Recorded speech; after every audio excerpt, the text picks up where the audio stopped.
Swamiji explained that a Kriya Yogi should not donate blood, because once the blood is donated, it is uncertain who will receive it.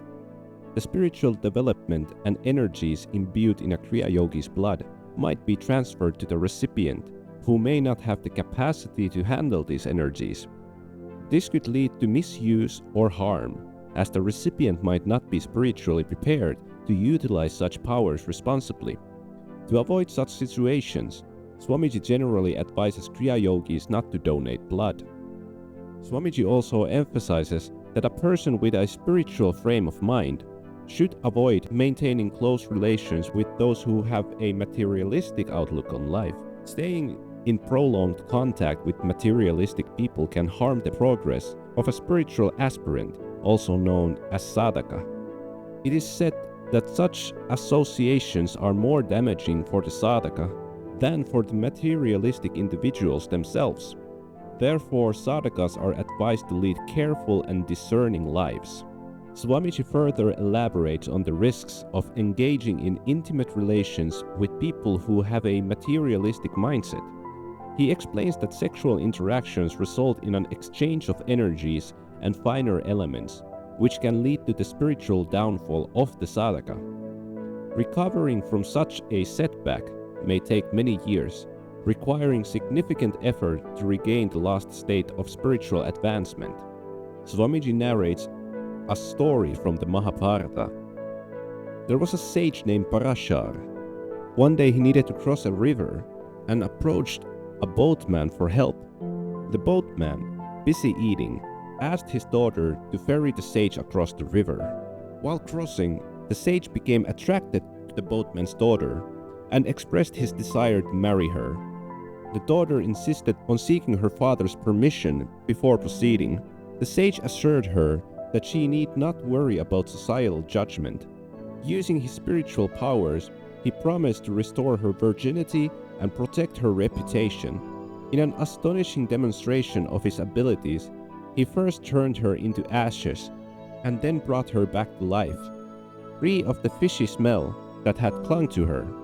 Following this, they performed a Gandharva Vivaha, a marriage based on mutual consent without rituals. This union led to the birth of sage Vedvyas, the author of the Mahabharata.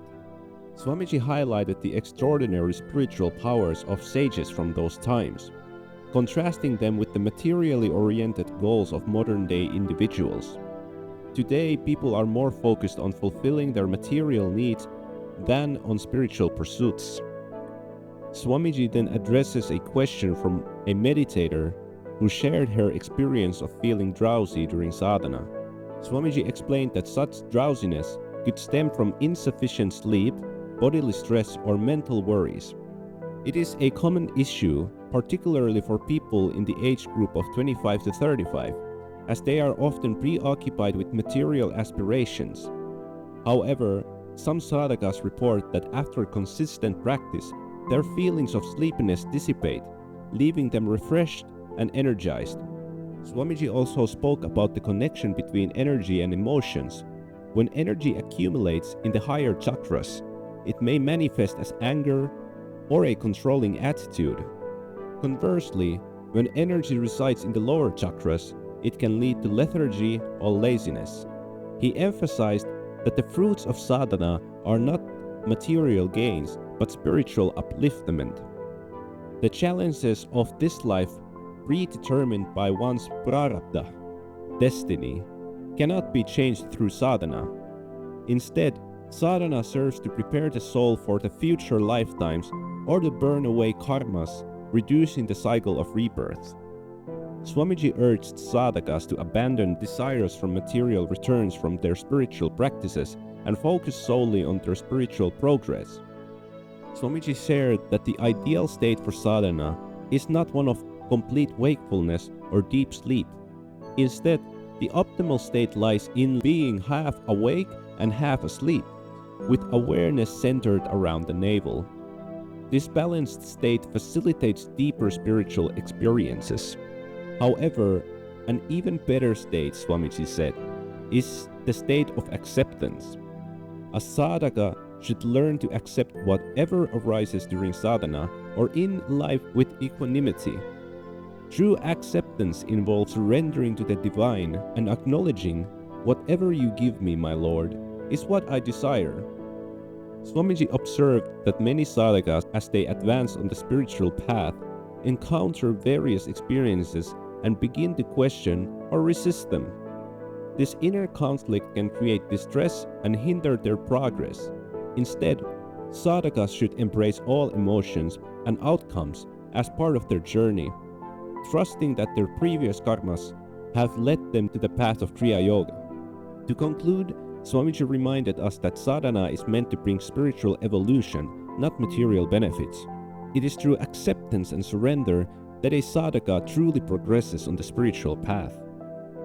Hari Om. This was a satsang given to us by our Guruji Swami Nispruh Spandan, translated from Hindi to English.